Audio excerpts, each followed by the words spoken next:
So this recording is basically a remake of this evening's lecture that for some reason did not upload properly. So if you were in Tuesday evening's lecture, what you're about to hear will be a slightly different version of certainly the same content of what I covered. And what we discussed today, what we will be discussing today is the second half of the respiratory system. We'll pick up with about slide 70. And recall, this will be the last lecture for the exam on Thursday. Because I won't be getting this posted until this evening, I did extend the deadline for the third Connect quiz. So the digestive and vessels quiz are still due this evening. The respiratory quiz I moved at noon today to tomorrow night, so that all of you would have more time to interact with this material, as well as for the hybrid students to get a chance to listen to this and do well on that quiz. The exam will cover those three chapters: vessels, digestive, and the respiratory system.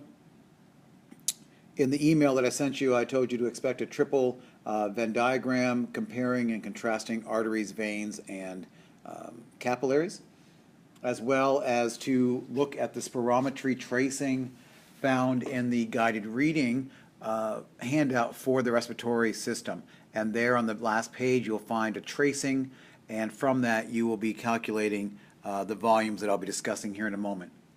I also want to stress and emphasize that those students who have Thursday night lab, the hybrid students, I would highly recommend that you wait until Friday to take the exam, only because I'd like you to have had the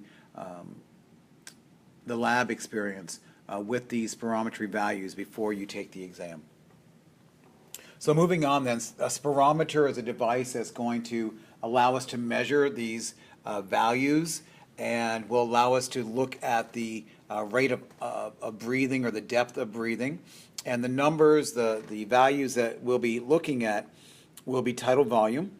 And this is simply the amount of air that you are pushing in and out with each resting breath. So as you sit there at rest, normal breathing, and this is about 500 milliliters per breath. And we normally breathe about 12 times per minute. There's also the inspiratory reserve volume. That is the amount of air in excess, above and beyond your tidal volume, that you can still inhale with force, with effort. And then the expiratory reserve volume is the amount of air beyond your normal expiratory, beyond your normal tidal volume, that you can forcefully exhale.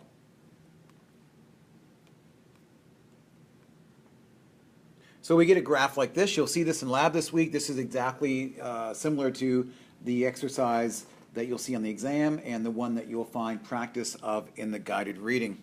So as we're looking at these numbers, there is this up and down in the middle of the yellow bar. This is your regular tidal volume. Your regular breathing, quiet respirations, again, over time, about 12 of these per minute. But you can also, at any moment, decide to breathe in more air. That is your inspiratory reserve volume. And you can also, at any moment, decide to blow out more air. That is your expiratory reserve volume. If we take the inspiratory reserve volume, the expiratory reserve volume, and this little yellow area, the tidal volume, and put them all together, then you get this number, the vital capacity. Now in the lab, this vital capacity will also be called the forced vital capacity, because to utilize the vital capacity, it does require muscular effort to force air out and to force air in. I'm not going to have you concerned about the functional residual or the inspiratory capacity, so those you can cross off. No matter how hard you blow out, though, there'll always be an amount of air left behind in your lungs, referred to as the residual volume. So if I take the residual volume and I add to it the vital capacity, then I get the total lung capacity of usually about 6 liters. Again, that's an average number, about 6 liters lung volume, 6,000 milliliters or 6 liters. So these numbers are averages, and you'll see slightly different variations on these numbers, so don't memorize them per se, but they won't change very much. So about 1,300 mils of air is left in your lungs. I believe in the lab that number is going to be 1,200. So again, you'll see a slight variation on the numbers. The forced vital capacity, or the vital capacity, again, this could be the same as FVC, is going to be equal to your expiratory reserve, your tidal volume, and your inspiratory reserve. That's the amount of the lung that you're actually able to use. Again, we're not going to worry about inspiratory capacity, and I'm not going to worry about functional residual capacity either, so you can cross that off as well. The total lung capacity then could be written as your reserve volume plus your vital capacity. Remember that this is broken down. This is your IRV plus the tidal volume plus the expiratory reserve volume. So we can use a spirometer to do spirometry, that is the measurement of these values, and in doing so we're going to be diagnosing both restrictive and obstructive disorders.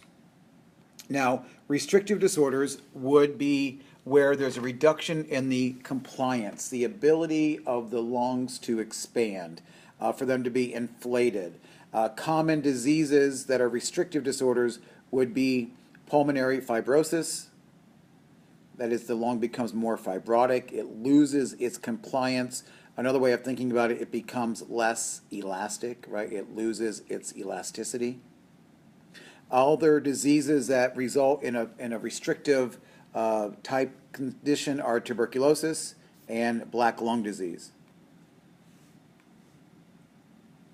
On the other side, we're going to be discussing obstructive disorders, and this would be where there's an obstruction of the airway. No problem with the lungs expanding, but instead a problem getting air in and out because of a restriction in the bronchioles.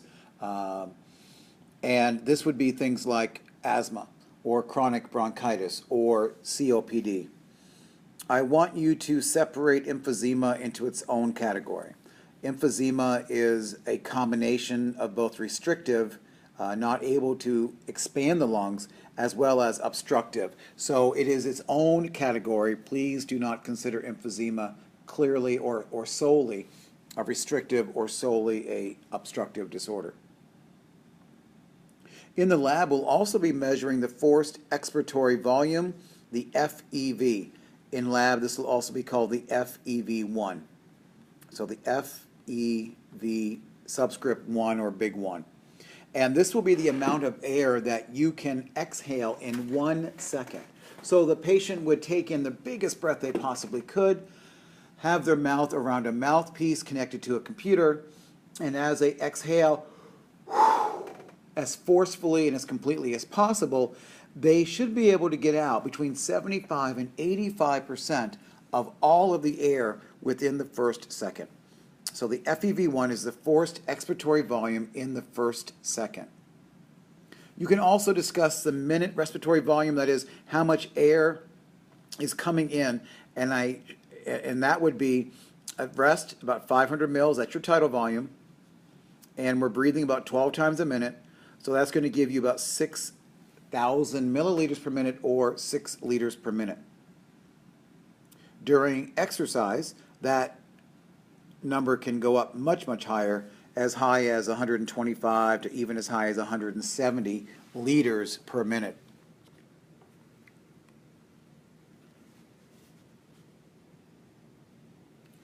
Some terms for you to know: eupnea, normal, relaxed, quiet breathing. Remember that EU means good or well, so this is good, normal breathing.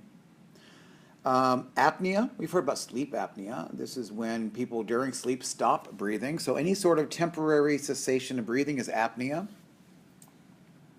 Dyspnea is a labored or gasping breathing, shortness of breath. Recall that dys means bad or difficult. Hyperpnea, this would be an increased rate of breathing in response to exercise, so totally normal. Hyperpnea when you're exercising, or when you're hurt, right? You tend to breathe faster when it hurts. Hyperventilation would be when you have an increased pulmonary ventilation in excess of your metabolic demand. So you are ventilating, you're breathing faster than your body requires, and as we've discussed before, that means you're blowing off too much CO2. Hypoventilation would be a reduced pulmonary ventilation. Let's think about these two for a moment, shall we? So if you are blowing off too much CO2, tell me what's happening to your blood. The pH is going to be going what? Exactly. So if you are blowing off too much CO2, the amount of acid in your body is going to be decreasing, so your pH would be going up, wouldn't it? Versus if you had hypoventilation and you were not breathing as much as necessary, reduced pulmonary ventilation, you would be increasing your CO2. That would drive your pH down. And as we described, you have chemoreceptors in the periphery. You've got peripheral chemoreceptors in the aorta and in the carotid bodies. And you have a central chemoreceptor in the medulla oblongata, measuring the pH of your CSF. And if the pH is dropping, those chemoreceptors are going to inform what? Yeah, those chemoreceptors are going to inform your VRG and your dorsal respiratory group, as well as your pontine respiratory group. And again, those are your three control centers within the brainstem that are going to help set your respiratory rate. Kussmaul respiration is very deep, rapid breathing, often induced by this exact sort of acidotic change. So if your pH is going down, we're going to say that you're becoming more acidotic. Orthopnea would be a difficult breathing that occurs when a person is lying down. Respiratory arrest is when someone completely stops breathing. And then tachypnea, just like tachycardia is a fast heart rate, tachypnea is a accelerated respiration rate.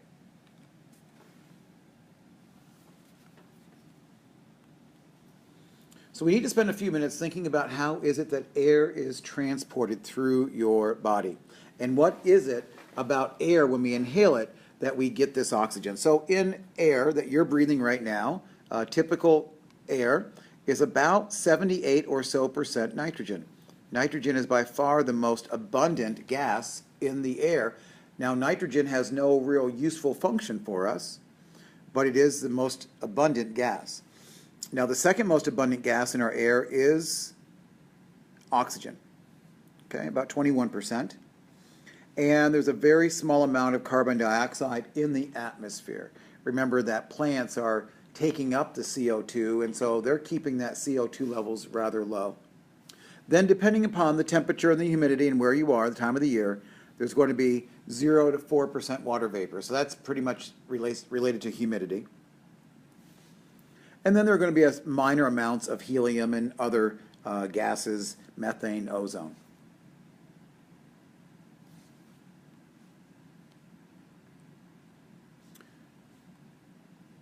I think this is our third scientist to keep track of. We have Dalton. Dalton said that the total atmospheric pressure is the sum of all of the individual gases pulled together. So we'll talk about this thing called partial pressure. Basically what he said is that since we know our pressure, our atmospheric pressure is 760 millimeters of mercury, or we could say that it's 1 atmosphere, same thing, that the 760 millimeters of mercury is pushing on us because of the contribution of each of the individual gases within our atmosphere. And so we'll have this P in front of it. So this is the pressure of nitrogen gas. And it is 78.6% of our atmosphere, so it's contributing 78.6% of our total atmospheric pressure. Oxygen, water, CO2 all contribute so that we get that 760 millimeters of mercury. What you need to remember for Dalton is that you're adding up the pressure of nitrogen, the pressure of oxygen, the pressure of water, the pressure of CO2, add them all together and they're going to give you the total pressure.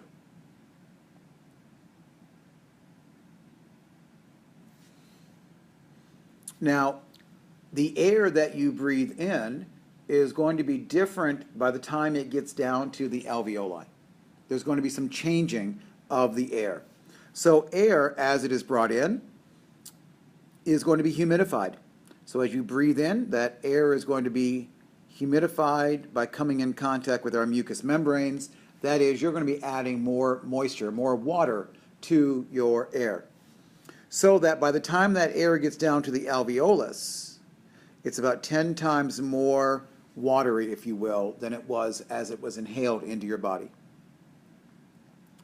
And that's because of the mucous membranes, but also as air is brought in, it's going to mix with the air left over in your dead space, in the conducting zone of your respiratory system. And so as air comes in, the amount of oxygen is going to get diluted. And as air comes in, that same air is going to be enriched with even more CO2 that's found within the respiratory system.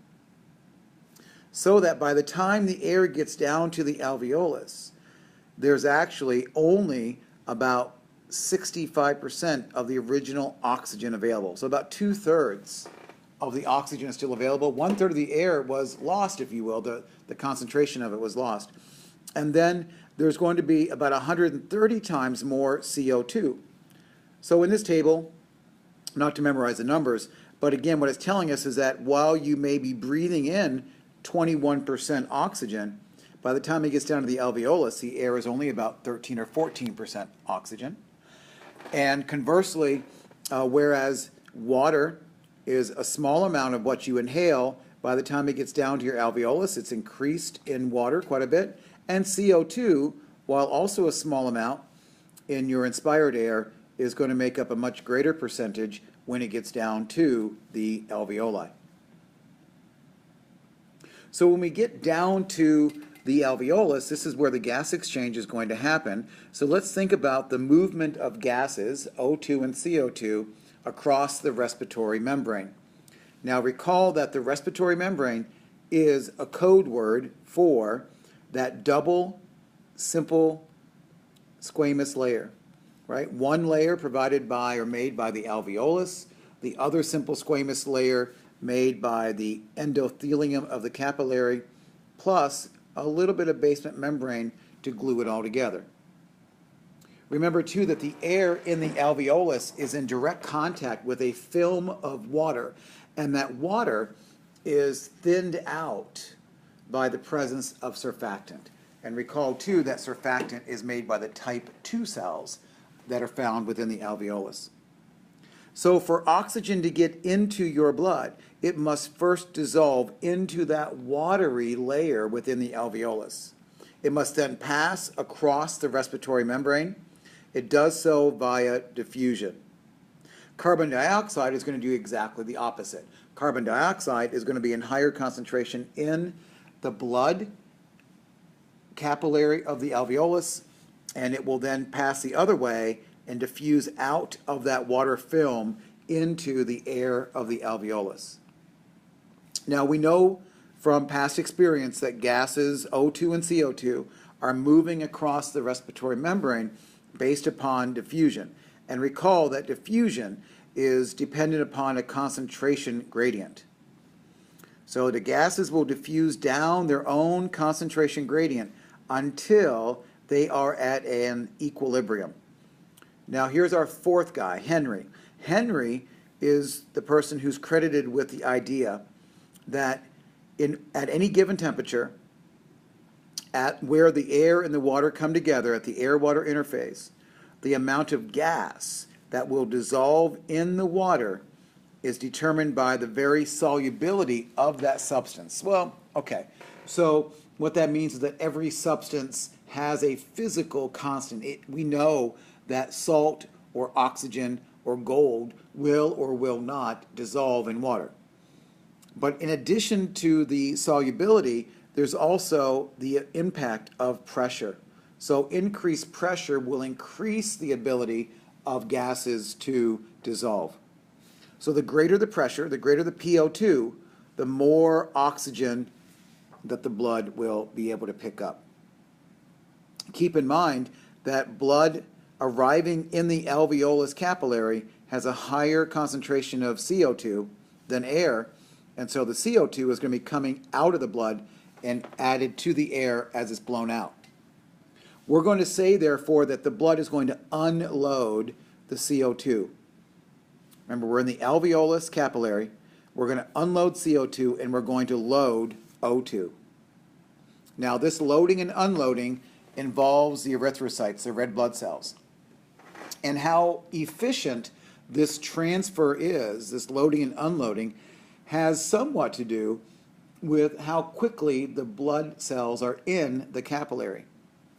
For a normal red blood cell traveling through an alveolar capillary, it's going to take about a quarter of a second, 0.25 seconds, for the gases to reach their equilibrium. That is, it's going to take a quarter of a second for the gases to move across the respiratory membrane. Well, the good news is that when you are resting and you're not exercising, your blood pressure is not high or anything, but when you're at rest, red blood cells will spend about 3/4 of a second in your alveolar capillaries. So that means there's plenty of time, right? It only takes a quarter of a second, but the blood is sitting there for 3/4 of a second, so there's plenty of time for this exchange. And even when you are exercising strenuously, the blood cells will still be in the capillary for 0.3 seconds. So this tells me that even under heavy exercise, there's still enough time for the gas exchange to occur. Another point to keep in mind here is that each gas moves independently. So the movement of oxygen is completely independent of the movement of CO2. The diffusion of these gases is dependent upon its own concentration. So we can look at this in this diagram. So first we'll look at the movement of oxygen. And as the air comes into the alveolus, the oxygen, there's much more oxygen in the air, but very, very quickly, right, 0.25 seconds, it will equilibrate and come to an equilibrium between the air and the blood.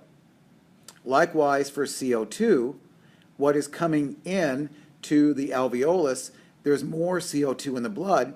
It'll quickly move and equilibrate in 0.25 seconds into the air to give us an equilibrium. So very, very quick, a quarter of a second is all that's needed for that gas exchange to occur. Now the numbers here, Henry tells us that the ability of gases to dissolve in water depends both upon their own solubility factor, but also the pressure that's present. In your alveolus, PO2 is about 104 millimeters of mercury. But in the blood, right, so you have 104 millimeters of mercury of oxygen in the alveolar air, but only 40 in the blood. So again, what does that tell us? That oxygen is going to move from the air into the blood because of the concentration gradient. CO2 is actually higher in the blood arriving than it is in the air. So again, CO2 will be moving from the blood to the air, going down its concentration gradient. Now some individuals can be put into a hyperbaric oxygen chamber. And this is when oxygen will be given to somebody as a treatment at something greater than 1 atmosphere. So it's going to be greater than normal atmospheric pressure. And because of what Henry tells us, that the pressure of the gas is going to influence how much of that gas can be dissolved into the blood, you will have more of the oxygen diffusing into the blood. This would be used to treat wounds, to treat gangrenous infections, trying to get more oxygen into the wound. This would also be used to treat patients who have had some carbon monoxide poisoning, again trying to push the oxygen in higher concentrations into the blood. Other situations where the alveolar gas exchange would be different would be at high altitudes.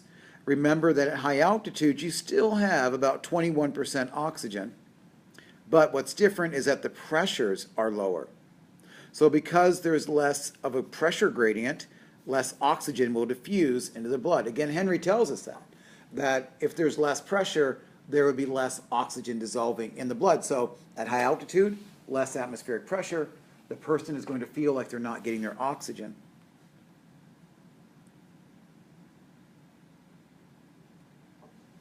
Now, when it comes to the second factor, right, Henry told us there were two factors. One, the solubility of it and the pressure.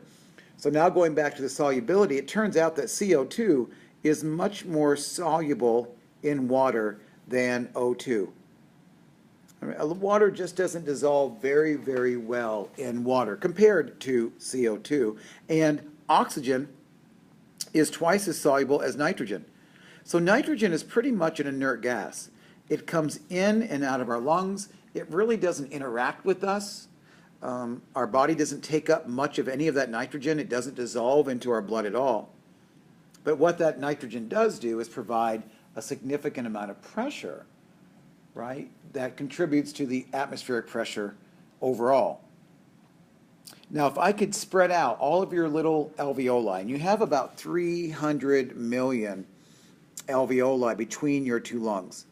So if I could take those 300 million alveoli, and spread them out, they would spread out over an area of about 70 or so square meters.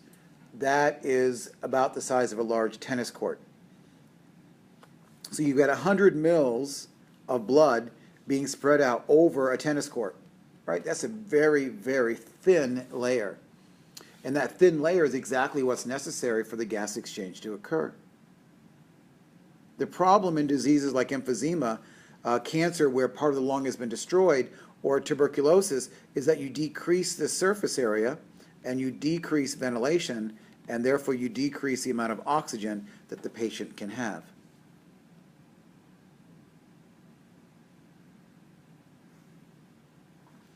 Another really important feature to gas exchange occurring efficiently is the thickness of that respiratory membrane. So here I'm referring to the respiratory membrane. It's about half a micron thick. Very, very little obstruction to the diffusion of the gases. Now, if you have any sort of edema of the lungs, that's going to, so any kind of fluid buildup or any sort of thickening of that respiratory membrane, that's going to absolutely decrease the amount of gas exchange that can occur. So any sort of pneumonia that thickens the membrane, any kind of fibrosis that thickens or makes scar-like tissue within the lung is going to increase the distance between the blood and the air, and that's going to slow down the equilibration. So now imagine, rather than oxygen and CO2 equilibrating in 0.25 seconds, let's say now that it takes half a second, right? It takes half a second for the gases to equilibrate. And I told you that at exercise, your blood may only be in the capillary for 0.3 seconds. So that means that a person who's resting may be okay, right? If they have emphysema or some sort of bronchitis, they're okay when they're sitting there in a chair. Their respiration's okay. But the moment they get up and they start doing any sort of exercise, and the capillary blood is now pushing through faster, it could be to the point where there isn't enough time for the gas exchange to occur, and now that person is absolutely not going to have any air, and they're going to have difficulty even walking across the room or going up a flight of stairs. Now we know what ventilation is. Ventilation is the breathing, the air in and out, and we know that perfusion is the delivery of blood and oxygen to tissues. And it turns out that gas exchange within your overall body, not only does it require good ventilation, right? You've got to get air in and out of your alveoli, but you also have to deliver that oxygen to your tissues and have good perfusion of the tissue capillaries. It turns out that the body is going to try to maintain a ratio of about 0.8. At rest, you are bringing about 4.2 liters of air down into your alveoli. Now you may say, wait a second, Mac, didn't you tell me 6 liters? I told you 6 liters because 500 mils per breath, tidal volume, times 12 per minute was 6 liters. But remember, only a fraction of this, about 350 mils of this, actually gets down to your alveolus. Okay, so now we're talking about 4 or so liters of air. That 4.2 liters of air will also, in that same minute, you're going to have about 5.5 liters of blood per minute. Remember, that's your cardiac output. So your cardiac output and your respiration ventilation rate are going to stay at about a 0.8 ratio. So take 4.2 divide by 5.5, and that's going to be roughly 80%.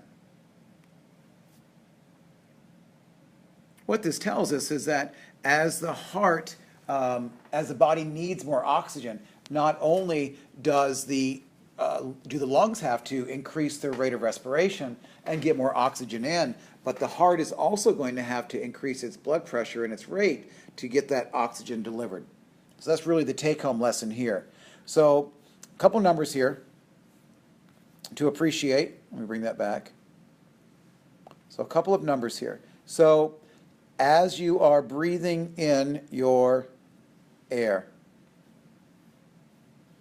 again, we're breathing in somewhere around 159, 160 millimeters of mercury of oxygen and a lot less CO2.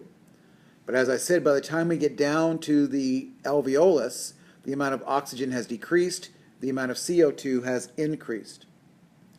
Those pressures of oxygen and CO2 will travel throughout the body and will be delivered through the capillaries down to your tissues. And again, by the time we get there, we have about 40 millimeters of mercury of oxygen and about 46 or so of CO2. Keep in mind, right, we're continuing to deliver oxygen, so the oxygen numbers go down, and we're continuing to pick up CO2, so those CO2 levels increase. And then eventually, when we go to blow the air out, right, we're blowing out quite a bit less oxygen and quite a bit more CO2. I know that we're sort of conditioned to think that we breathe in oxygen and we blow off CO2. And you may have in the past never thought about it, but you're breathing in more than just oxygen, right? You're breathing in a lot of nitrogen gas and some CO2. And when you exhale, you're not just blowing off CO2. There's still quite a bit of oxygen mixed into that air that you're expiring. If you wanted to get even more oxygen into your blood, as I mentioned, you could sit in a hyperbaric chamber. Now, a hyperbaric chamber is going to give you 100% oxygen at high atmospheres, like 3 atmospheres. If you're sitting, as you are right now, at around sea level, 1 atmosphere, you're going to have the ambient pressure of the oxygen is about 159. That's our normal situation. And if you were in a high altitude place, like at 3,000 meters or 10,000 feet, then you would have reduced oxygen pressure, about 110 or so, and therefore you would have less oxygen in your blood. That's really what I want you to take away from this, is that the amount of oxygen loaded into your blood is related to the pressure in the atmosphere. We've seen in lab what normal lung looks like. Here's a cartoon of that. We see the little alveoli.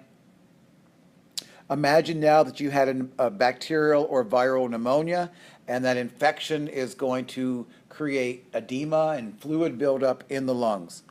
Well, that fluid and blood cells, white blood cells that are coming to help with the infection, are going to thicken the thickness or thicken the wall of the respiratory membrane. And so that's going to make it more difficult for oxygen and CO2 to exchange. Likewise, if a person has emphysema, as we saw, you start losing the surface area of the alveoli, and that surface area is reduced to the point where you have less gas exchange. So the body is going to try to keep that perfusion ventilation rate at about 0.8. So that means that as the body needs more oxygen, not only will you increase the airflow, right? You'll increase the airflow. That increased airflow will bring in more oxygen to the blood vessels, the vasodilation of the pulmonary vessels will occur, which will increase the blood flow. So again, increased airflow, increased blood flow.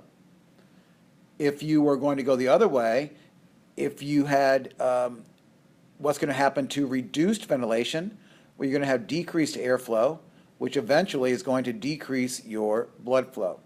So again, the cardiovascular and the respiratory system are going to work in concert to make sure that you have the correct perfusion, right? The correct amount of oxygen and nutrients and gases and blood going to your tissues. So how does the gas get transported? Well, oxygen gets mostly transported on the back of hemoglobin. Remember that hemoglobin is a protein. There are about 280 million molecules of hemoglobin in every red blood cell. And most of the oxygen will be bound to hemoglobin. Recall too that every hemoglobin molecule can carry 4 oxygens. Now carbon dioxide is a little bit different. Let me go back. A little bit, about 1.5% of your oxygen will be directly dissolved into the watery plasma. I mentioned earlier that oxygen doesn't dissolve very well into water. Carbon dioxide will be a little bit different. Carbon dioxide is more soluble, so about 7% of the carbon dioxide will be directly dissolved in the plasma. About 23% will bind to hemoglobin. So carbon dioxide does not depend as heavily on hemoglobin as oxygen does. And the vast majority of the CO2 will be traveling through the blood as a bicarbonate ion. I'll show that to you in a moment.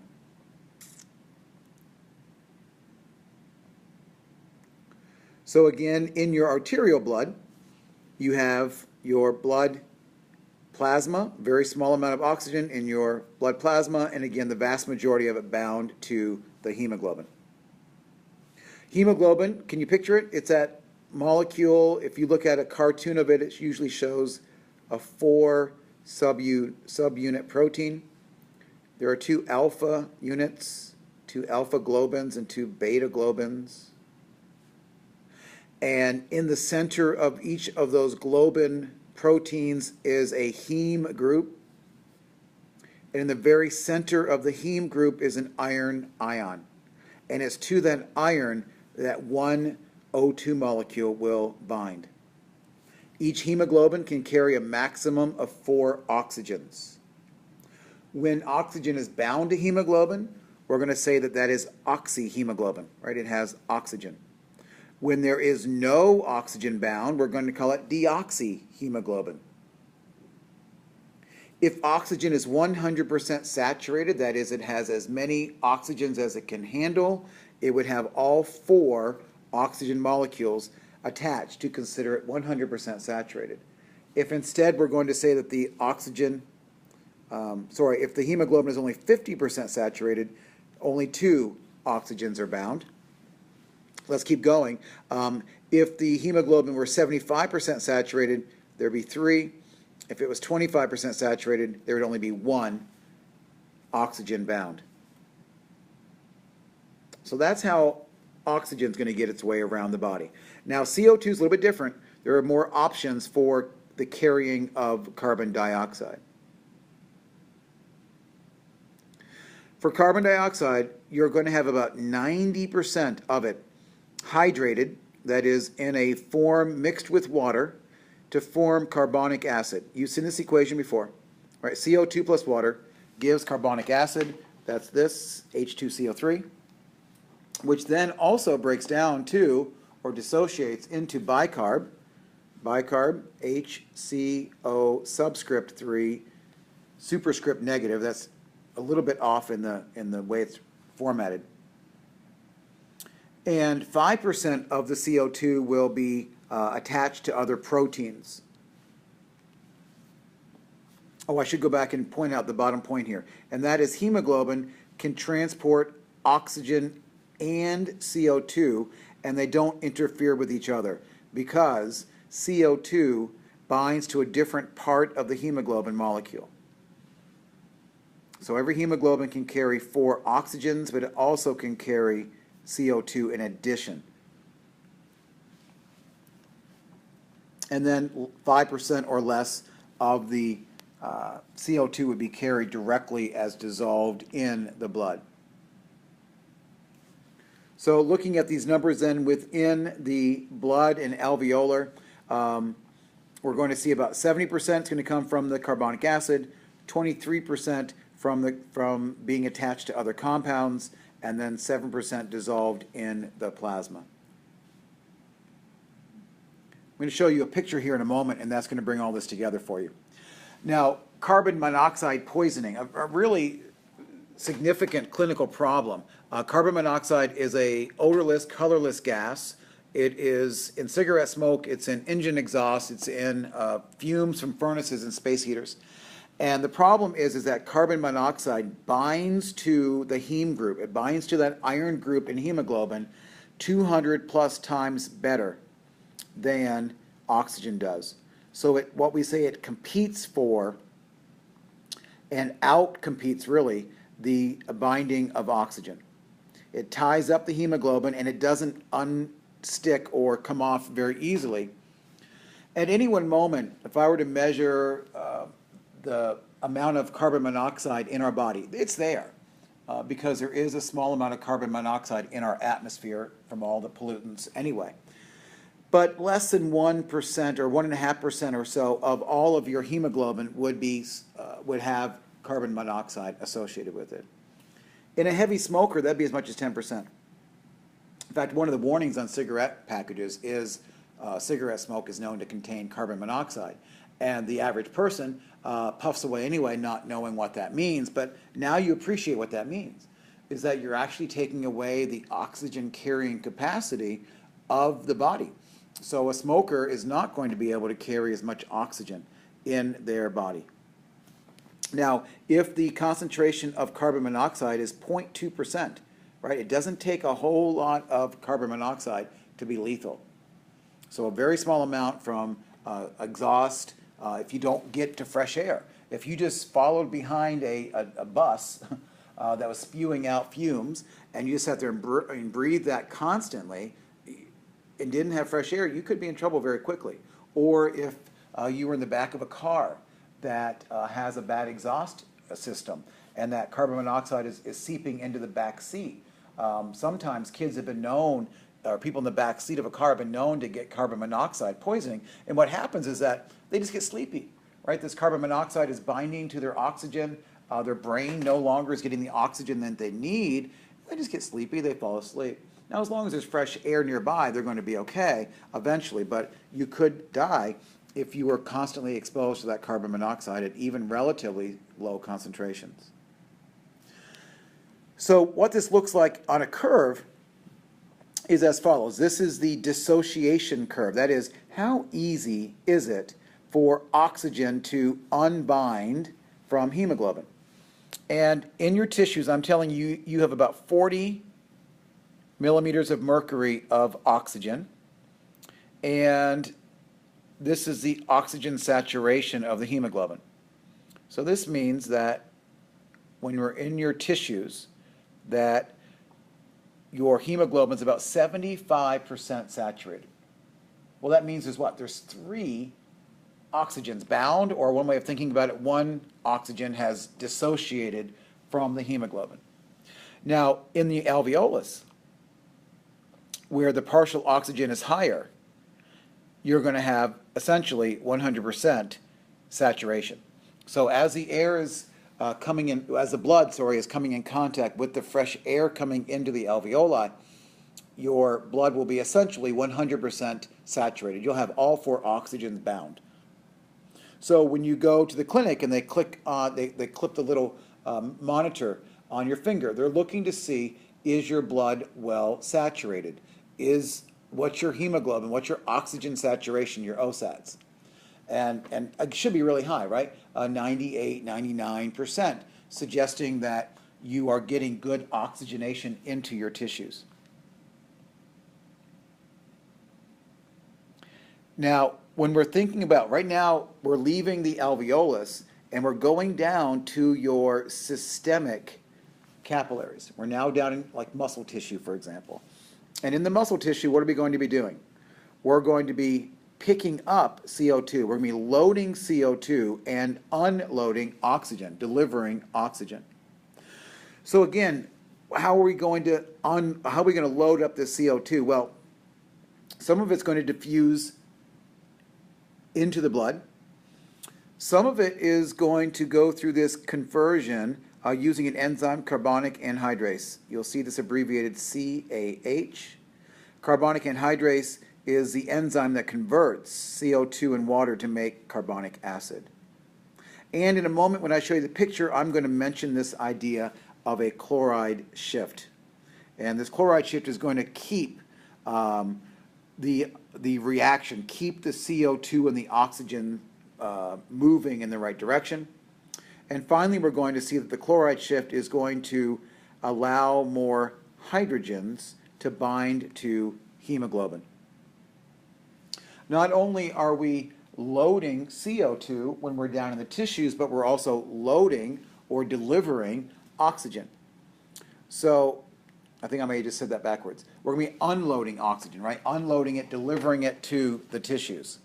Now, I told you a moment ago that that chloride shift is causing more of the hydrogen ions to bind to hemoglobin. And what that's going to do is that when there is hydrogen bound to hemoglobin, it reduces the affinity for oxygen. In other words, oxygen will more easily jump off the hemoglobin. So this will make it easier for the hemoglobin to release the oxygen.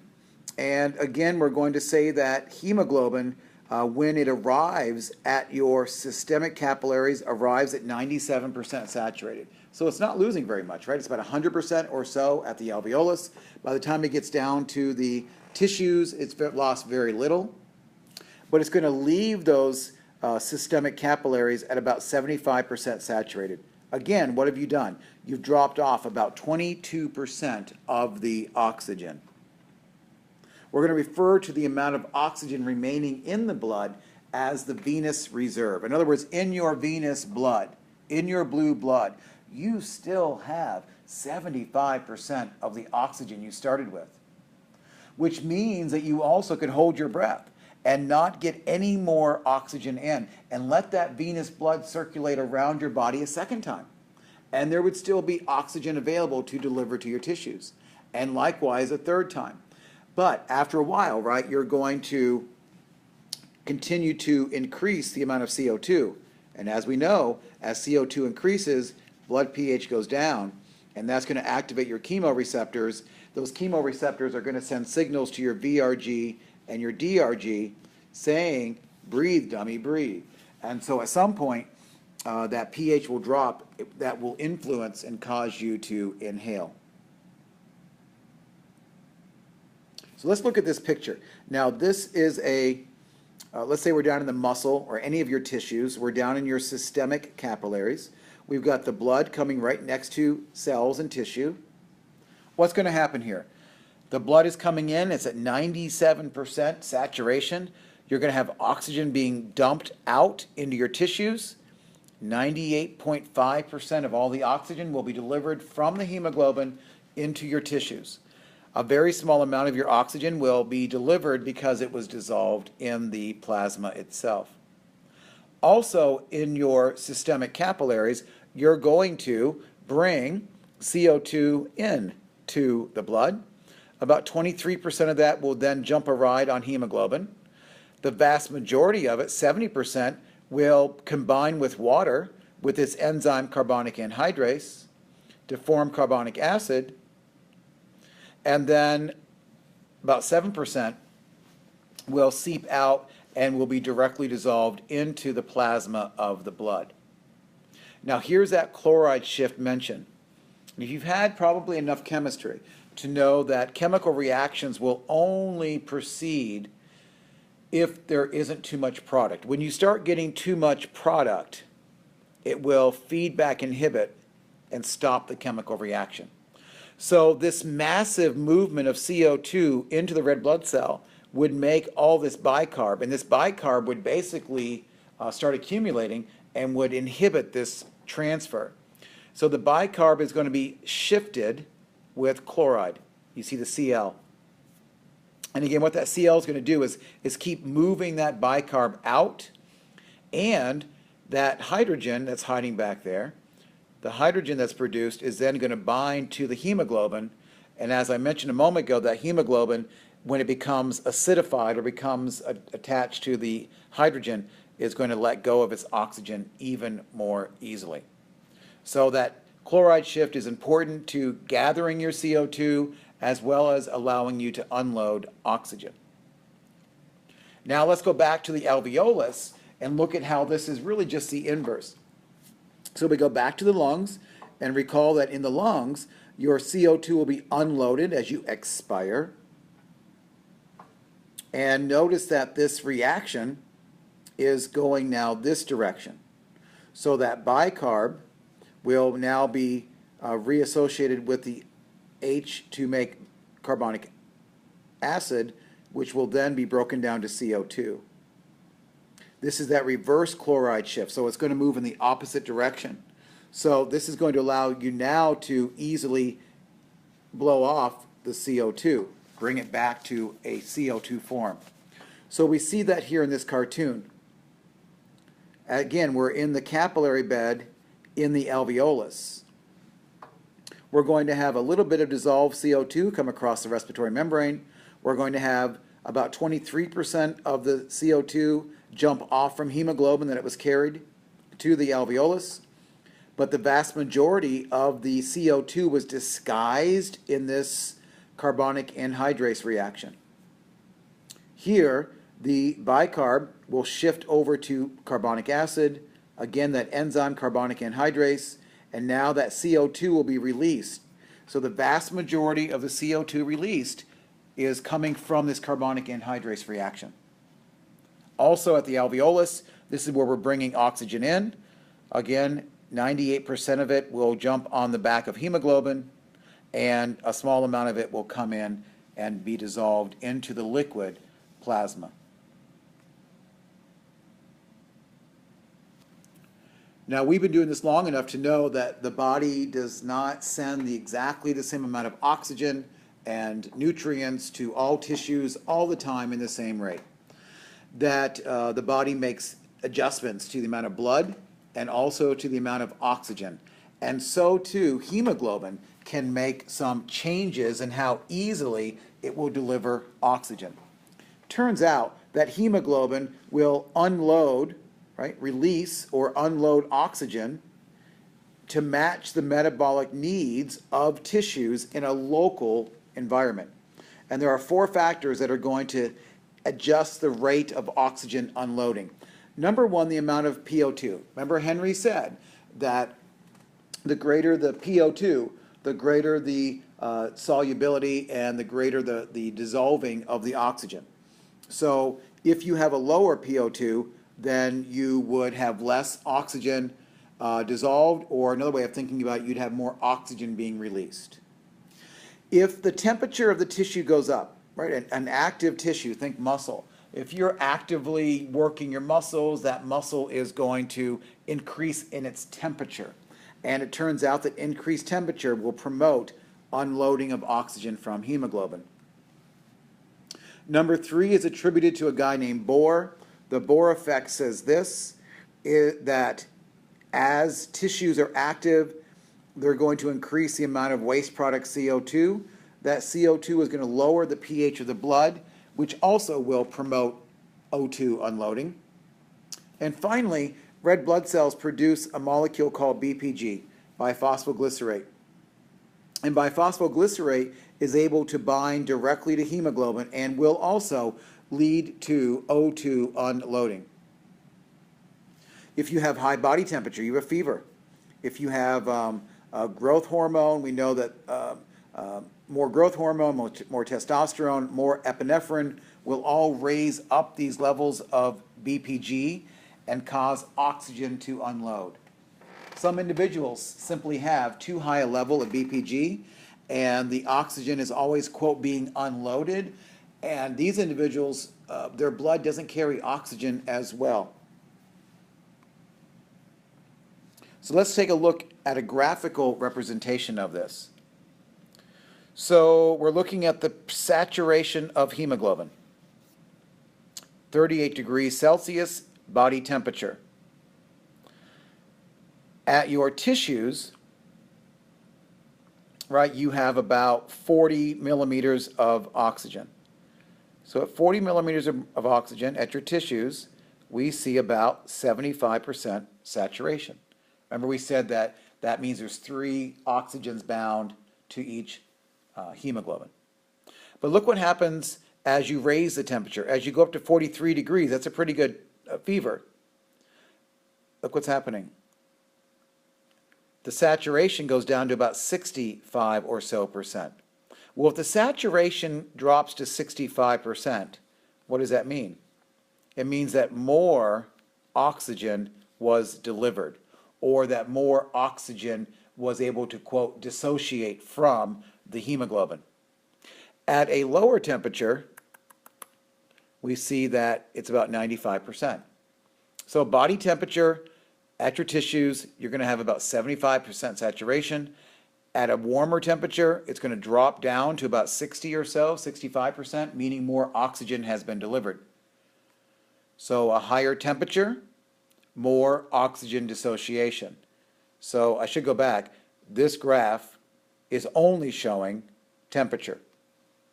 So you can cross off pH. This graph is only showing temperature. Now the next graph is only showing pH. So you can cross off the temperature here. Effects of pH on hemoglobin dissociation. So again, we know that the average pH of the blood, 7.4. And there's our 40 millimeters of mercury at our tissues for oxygen. Again, normally, or it'd be about 75% dissociation. Sorry, 75% saturation.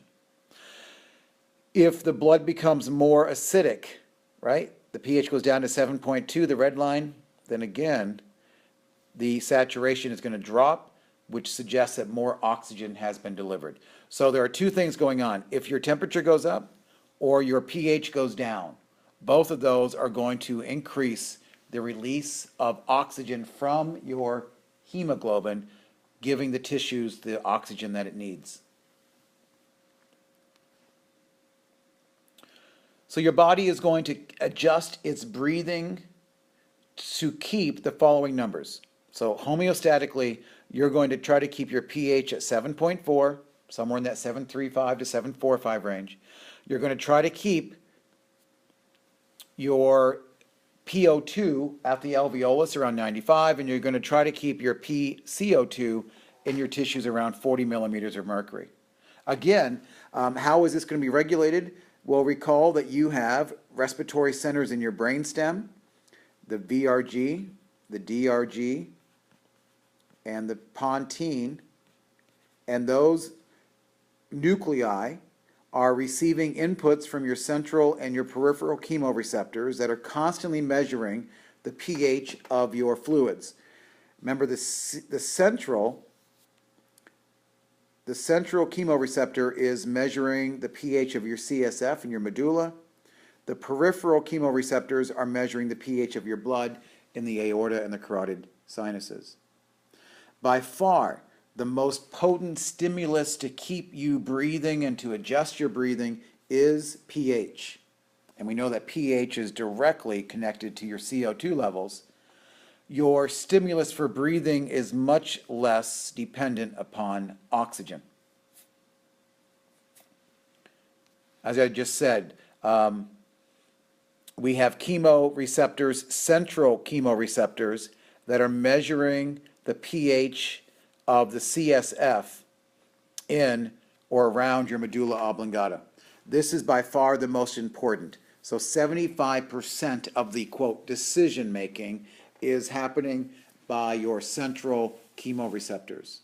And the reason we need a separate set of chemoreceptors in the brain is that hydrogen does not cross the blood-brain barrier very easily.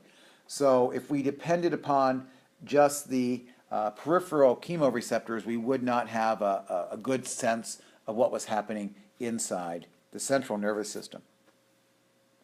So your central chemoreceptors are controlling 75% of the respiratory rate, and the other 25% is being controlled by or being influenced by your peripheral chemoreceptors. Again, remember that central chemoreceptor is measuring the CSF pH that is floating around the medulla oblongata. Normal pH, 7.4 of your blood. If your blood pH goes below 7.35, we're going to say that you have acidosis. If it goes above 7.45, alkalosis. Another term you need to know is hypocapnia. That is a low amount of CO2. If your PCO2, remember it's normally 40, if your PCO2 goes less than 37 millimeters of mercury, then this is going to be a major cause of alkalosis, right? Because your CO2 is going down. If your CO2 goes down, that means that your pH is going to go up. You're going to become more alkalotic. If instead you are hypercapnic, your PCO2 is greater than 43. As your CO2 levels increase, that's going to drive your acid levels to higher levels, so you would become acidotic or have acidosis. Now there's respiratory acidosis and respiratory alkalosis. That is something, there's a pH imbalance that is directly the result of a mismatch of your CO2 levels and your lung function. So if you have acidosis, your body, your lungs are going to try to correct it. So in response to acidosis, your respiratory system is going to begin to hyperventilate. Well, again, why is it doing that? If you're acidotic, that means you've got too much CO2, right? And your body's going to try to blow off that CO2 by increasing your respiration rate. And as you blow off the CO2, that's going to reduce the acid and bring your blood pH back to normal. Conversely, if you are alkalotic, if you have alkalosis, your body is going to try to correct that imbalance by hypoventilation. That is, if you have alkalosis, your pH is too high. Another way of thinking about it, your CO2 is too low. And so your body is going to slow down its breathing and try to allow that CO2 to accumulate in the body. As that CO2 accumulates, you're going to increase the CO2 and basically increase the amount of acid, which will then correct that imbalance.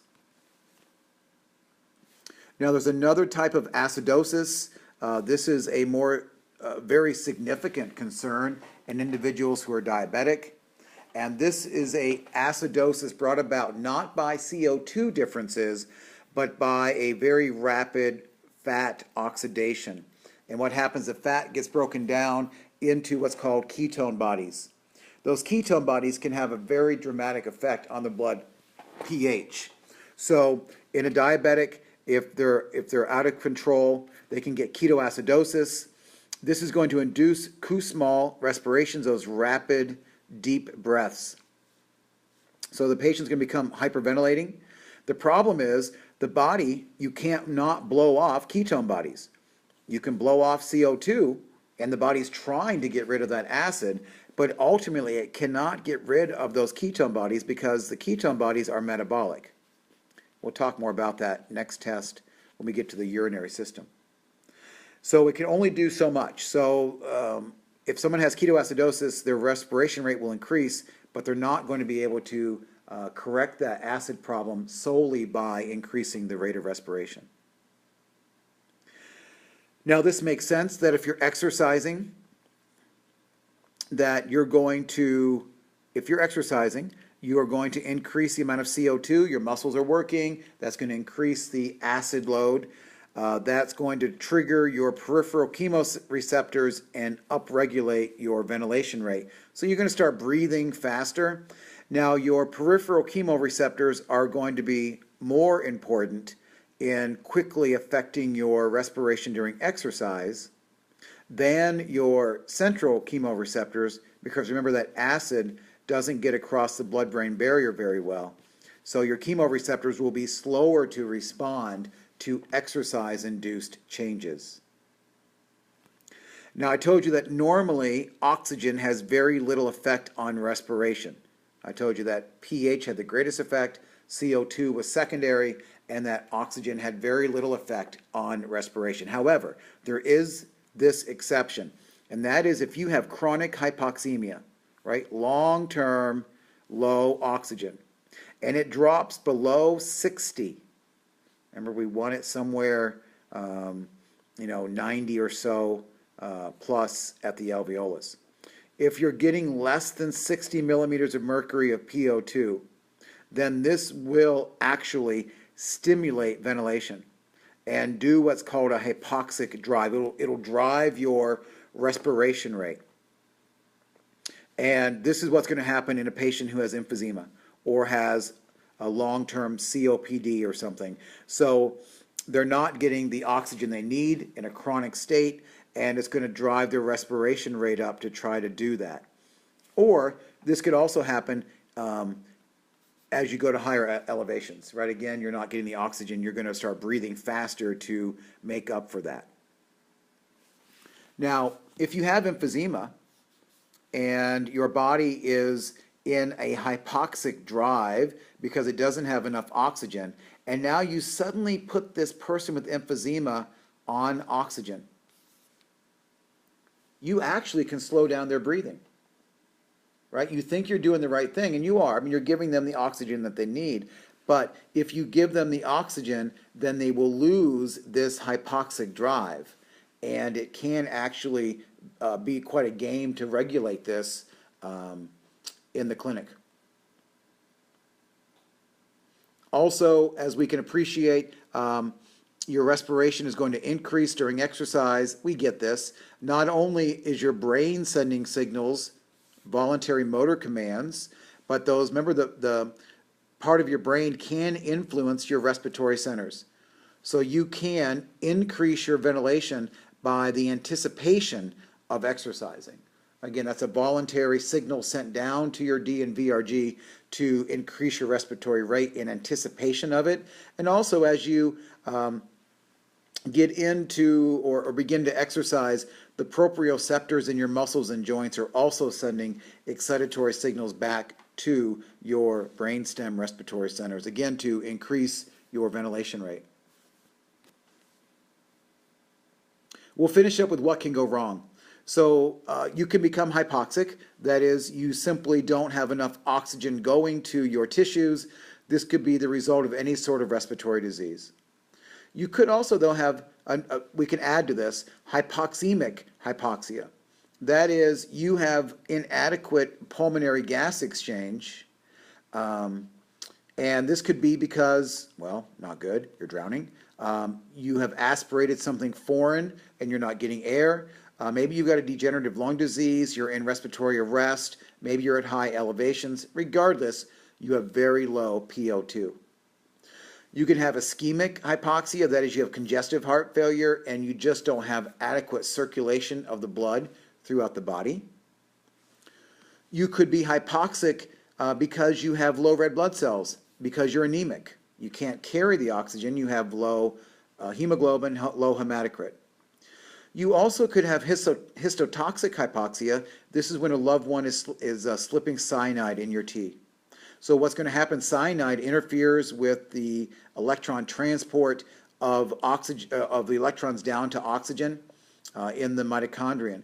And eventually what this does, though, is it poisons your body and doesn't allow your tissues to use the oxygen that's coming in. All of these hypoxias, regardless of their reason, the lungs are messed up, the heart's not pumping, the hematocrit's low, or cyanide, you are going to become cyanotic or have cyanosis. And that means that basically your skin's going to get blue. Your fingernails, your fingertips are going to not have good circulation, and you'll start seeing blue color changes, and that's a sign of hypoxia. So if you look at a person with respiratory distress, fibrosis, emphysema, a person with really, really bad asthma, and you look at their fingertips, you'll notice they're quite blue. Now, it's not good to not get enough oxygen. That's a double negative, right? You don't want to get too little oxygen, but you also can have oxygen toxicity. So if you're breathing pure oxygen in at a really high atmosphere, like in a hyperbaric chamber, this can be a problem. So you can only do this for a short while. It's only safe to breathe 100% oxygen at room temperature or not room temperature, at room pressure for a few hours. After that, what happens is that pure oxygen starts to create too many free radicals, and that starts destroying the enzymes of your body, can damage your nervous tissue, and lead to coma and death. So a person's not going to be on 100% oxygen long term. Again, hyperbaric chambers were in the past used to treat patients, and they still are. They were also used to treat premature infants, thinking, oh, they're not getting enough oxygen in, so let's put them in a hyperbaric chamber. The logic makes sense, right? If they don't have their surfactant because they're preemie, and those type 2 cells haven't started making surfactant, and that means they don't have that thinner membrane, they're going to have a more difficult time ventilating. Let's stick those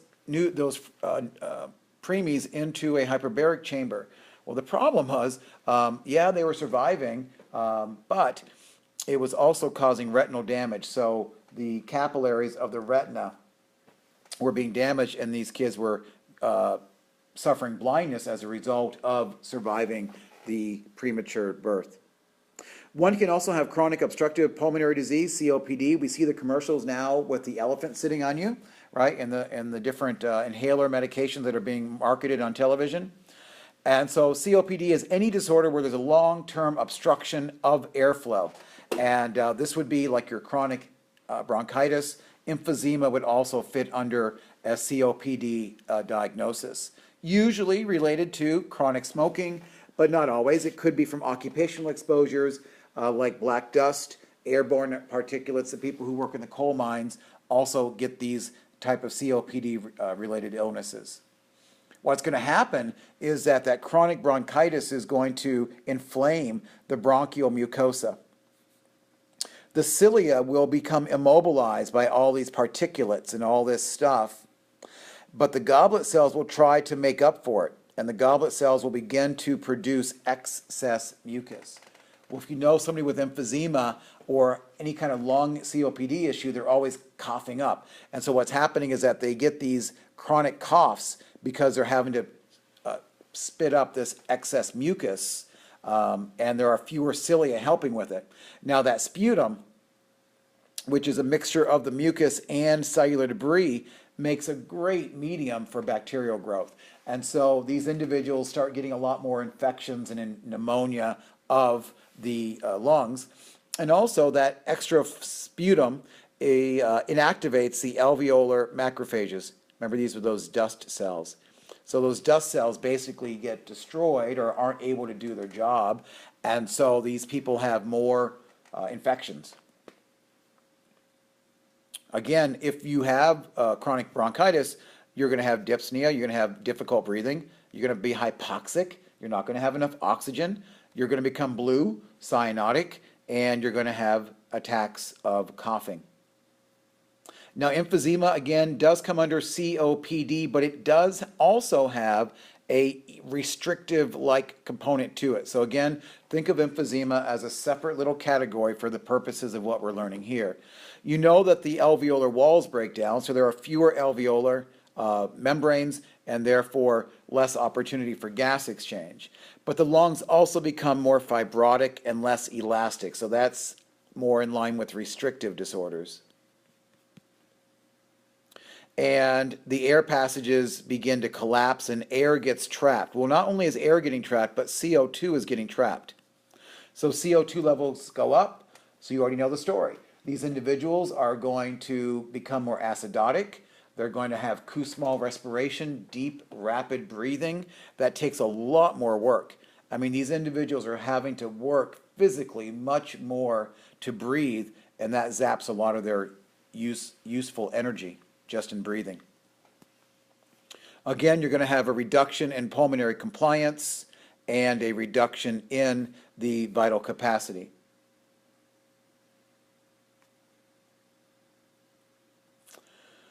So we'll finish up with lung cancer. And lung cancer is a really high number of deaths in this country. It's going down a little bit because we're finally convincing people not to smoke. Unfortunately, the tobacco companies are sending their campaigns elsewhere. So whereas smoking is going down in this country, it is rising in the developing world. And so lung cancer is going up. Now, a big part of lung cancer, not always, but there are over 15 carcinogens that have been identified in cigarette smoke. So we know that those constant cancer-forming agents are entering into a smoker's lung. The most common type of lung cancer is going to be a squamous cell carcinoma. You can imagine this is going to start with bronchial epithelium, and then it's going to take the bronchial epithelium, and those squamous cells are going to become more stratified, and then they're going to continue to undergo metaplasia and change to being more, to being even more, go back one more time.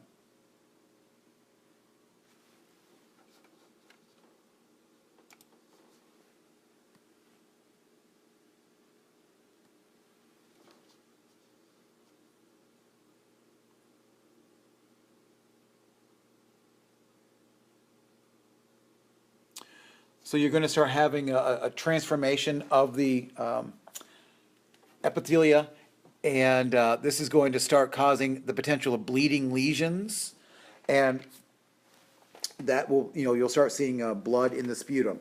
Adenocarcinoma is another type. Here we go, finally. Adenocarcinoma, another type. This is going to start in the mucus glands of the lung. And then there's also small cell carcinoma. This is the one that's most dangerous. It's also called oat cell carcinoma. It's not very common, but it's by far the most dangerous. And what happens is that the cells begin to cluster like little oat grains, and they begin to very quickly invade the mediastinum, and they also begin to quickly metastasize. The problem here is by the time the person is aware of it, by the time we start having any signs of blood in the sputum or having any compression of the airway, the metastasis has already occurred, and oftentimes lung cancers will spread to the brain or to the bones and to an osteosarcoma or to the liver. Prognosis is low and is still very poor for lung cancer. So we'll finish up with this lovely picture, a reminder: if you do smoke, stop. If you don't ever start. And please convince your kids. Here you can see this is clearly a smoker's lung, lovely black. And hard to see, I know, but in here are a couple of non-belonging masses of tissue, the tumors. And here's what a normal older lung would look like. So the blue in there you're seeing is more blood flow, not black from the smoke. So that finishes up the material. Again, I apologize, this video is getting posted a little bit later than I anticipated. For those who were there today, this should sound all very familiar, perhaps a little bit more condensed. So do very well, please, for me on Thursday, and I will see you all very soon. Email me if you have any questions.